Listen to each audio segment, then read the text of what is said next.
Hi everyone, welcome. We'll just make a start on the webinar. So thanks for joining us today. My name is Emma and we also have John here who will also be presenting today. So we both work in the Exporter Regulatory Advice Service team known as ERAS, which is a part of MPI. So today's session will cover a general introduction to the overseas market access requirements known as OMARs. This is our second webinar in our webinar series where we will be hosting a webinar at the end of each month until October.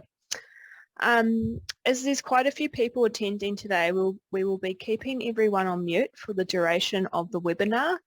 If you have any questions you'd like to ask, you can submit them through that Q&A box. It's at the bottom of the screen. So just enter them in there and we'll go over them at the end. So the Ministry for Primary Industries is responsible for ensuring our primary industry export products meet export requirements and are fit for their intended purpose. We do this by setting regulatory standards for food and agricultural products, verifying that standards are met and providing assurances to overseas markets. Exports of primary industry products are critical to New Zealand's economy. Our work helps producers maintain the quality and reputation of our products, which supports export growth. So just a bit of information on who we are. So the ERAS team, we help businesses and existing exporters navigate through the requirements for exporting. ERAS offers support to all businesses, small and large, from those right at the start of their journey to those with years of experience. So to do this, we offer one-to-one advice, education and tools that enable exporters to more easily navigate requirements and exporting systems. So with exporting, we like to think of it as like a journey.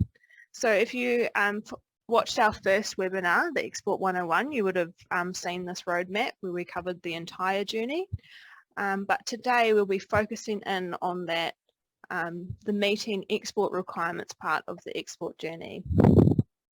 So now I'm going to pass over to John, who's going to take you into these export requirements in a bit more detail. Yeah, so kia ora to everyone online. Great to see we have people from different sectors. So you may be someone thinking about exporting, or you're an established exporter, or you're from an organization that works with exporters. You're all here because you want to take New Zealand to the world. So to do this, to get your product across the border, you must have market access. And this is often negotiated between governments. And the rules and requirements may form the basis of documents like overseas market access requirements. So today I'll talk about what are overseas market access requirements, why they're important, the related documents, and some tips and considerations for when reading these documents. Now, unfortunately, what we can't cover today is overseas market access requirements for a specific country or product, but we would be happy to take these questions offline via our exporter help email address. So before we kick off, I'd like to take a second to look at two key terms I'll be referring to throughout this presentation. So the first one here is OMARs, and you'll hear me say OMARs quite a bit. Simply, it's just an abbreviation for overseas market access requirements. And the second key term is official assurance, and some of you may be familiar with official assurance in the form of an export certificate, and it's a general statement to a foreign government or its agent about outcomes like food safety or New Zealand's animal health status. So let's begin with taking a look at what OMARs are. And OMARs are export requirements for animal products that need to be met when exporting, and these are additional to the New Zealand standard and describes all standards that must be met. So for example, if you are producing and supplying a product for sale in the New Zealand market, and you are interested in exporting this product to an overseas market, then generally speaking, you must meet the OMAR for that market, as well as any other general export requirements. Or if you are an exporter wanting to export product produced by another firm, then you have to meet the OMAR for that market you're interested in exporting to. So OMARs are for anyone who supplies and processes animal product, including but not limited to processors and exporters. So some of the requirements in OMARs actually can start right from the start of the supply chain right up until export. And so OMARs are minimum and known requirements of the importing country. By meeting them, you can reasonably expect your product to clear the border in the importing country. The requirements may be necessary or desirable to maintain others' trust in New Zealand's system. And OMARs are a trade facilitating measure intended to make the process of exporting easier. So here we have a Venn diagram that shows a relationship between New Zealand requirements and import requirements of a hypothetical country X, and the overlapping group of known as OMARs, which are the additional regulated steps or processes to be applied which MPI expects should be sufficient for an exporter to reasonably expect their commodity to clear the border in the importing country.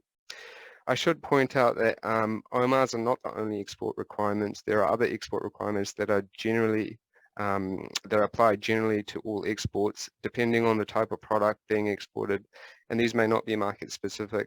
But the focus of today's webinar, however, is overseas market access requirements. So meeting overseas market access requirements is important because it sets out the legal requirements that need to be met so that exported animal products will comply with the trade conditions which New Zealand, generally in consultation with the importing market authorities, has determined will apply. Not meeting the requirements may mean your product may not clear the border in the importing country.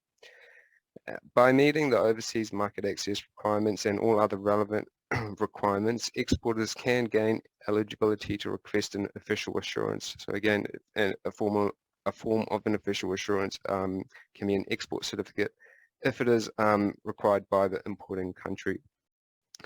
The New Zealand standard is not static and is continuously reviewed to ensure they stay fit for purpose, and this may result in amendments.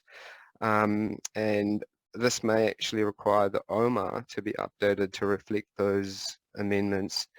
And also there may be developments in the importing country requirements which may require an OMAR update. That's why it's really important to subscribe to updates so you can continue to stay in the loop. Now that you've had an introduction to OMARs and why they're important, let's see what are the different OMAR related documents. So you have an OMAR for a market, an OMAR notification, and an FYI document, and I'll briefly talk through these documents. So OMARs may be published in a market OMAR document, so for example, the China OMAR or the EU OMAR. And OMARs may also be published in the form of an OMAR notification document, and some of you may be familiar with OMAR notifications. There's actually no legal difference between an OMAR and an OMAR notification, both in New Zealand law and export requirements. OMAR notifications are used to set requirements urgently, but are later consolidated into the OMAR. When the notification is consolidated into the OMAR, then the notification gets cancelled. There are a few OMAR notifications that have a permanent existence because they are not market specific. So for example, there's an OMAR notification for certificates to be used for minor markets with no additional processing requirements. Now, FYI documents are guidance documents that provide guidance on exporting issues relating to animal products or giving advanced warning of changes coming. So often a lot of the information that's contained in the FYI document gets consolidated into an OMAR document. And OMAR notifications and FYIs should be read in conjunction with the market OMAR. So it might be helpful to quickly talk through how an OMAR is structured. Some of you may have seen one before, but there are also people on here that haven't, so let's take a quick look at some screenshots of an example OMAR. So here we have the cover page. This is an example, so it says animal products OMAR, but an actual one will have the name of the market before the word OMAR. So flicking through to the next page in our example OMAR, so under the revocation section, it tells you what requirements are revoked or are no longer current, and also if an FYI has been incorporated, then it will be listed here. And flicking through, this kind of looks like the table of contents. So essentially it is divided into parts and sections, and within each part there's usually a section on application, definitions, prohibitions and restrictions, official approvals, audit and supervision, processing requirements, etc., etc., and also official assurances. The application and definition parts are key to understanding what exactly the requirements apply to and how they are defined. The official assurances section can include information on which certificate should be submitted for different commodities and which statements could be selected depending on the scenario. And also there is a part for products not intended for human consumption, so things like pet food and rendering. So this part of the OMAR here is not actually part of the requirements, but it has some really good background information. The amendment section, kind of in the middle of the page, is really handy because by referring to this section, you can actually keep track of the what has changed, and also the most recent amendment will be highlighted yellow within the OMAR. And towards the bottom, under other information, that's another really good section in the OMAR to read because it has information about some of the things that I've talked about, and also it's got information on guidance boxes within OMARs, and so guidance boxes are boxes within the OMAR, and within it there's information in italics, and that information is for guidance and not part of the requirements, but it's there to explain or clarify requirements. So I'll quickly go through some handy tips or considerations to remember when reading OMARs. So the general part is as important as other parts. It contains information that will be relevant to all parts and should be read in conjunction with the product-specific parts that you're looking for information on. So the definition section, there's a definition section in general and all other parts. So if in doubt about what terms mean, then refer to this section. Now the prohibitions and restrictions section is another important section in the parts to note. Prohibitions can range from ingredients to animal health related. Yeah, and like I said, this section may be located in each part. The amendments section, which I've talked about, yeah, that section is really handy to see what has been updated. And again, the latest amendment is always highlighted in yellow within the document. Remember that the OMAR should be read in conjunction with all relevant OMAR notifications and FYI documents. Avoid printing off the OMARs because they are protected documents and they can become outdated with any subsequent amendments to the OMAR. And OMARs can contain important hyperlinks, and obviously when you print them off you can't access those hyperlinks. If you are referring to an OMAR for the first time, then maybe try avoid using the Control F or the Control Find function because you may skip relevant and important information. And if you have access to an OMAR and have questions about requirements, then there are MPI contact details within the OMAR. But remember, you can always inquire with your verifier, and remember that you can also confirm import requirements with your importer. Now, if an OMAR is silent on something, then we suggest you talk with your importer or your verifier. So that's it for me. I'll hand it back over to Emma now. Well, thank you, John. So it's important to know, as John has mentioned, that market access requirements are continually changing.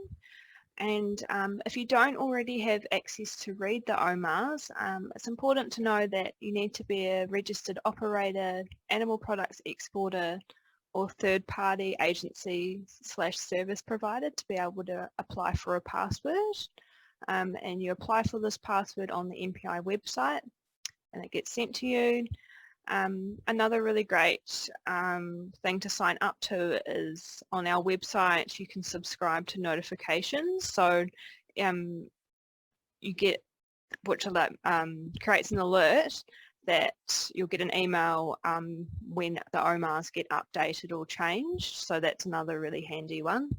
That's particularly handy, like an example of that would be if an overseas market adds additional testing requirements for a product for whatever reason, you'd get a notification once that OMAR has been updated or a notification document has been published on the MPI website. So that's sort of like an example where it would be good to get the notification. So just moving on to the next slide. So we just wanted to leave you guys with a few key messages today. So firstly, overseas market access requirements are a trade facilitating measure. Meeting them is a legal requirement and means you can reasonably expect your product to get across the border.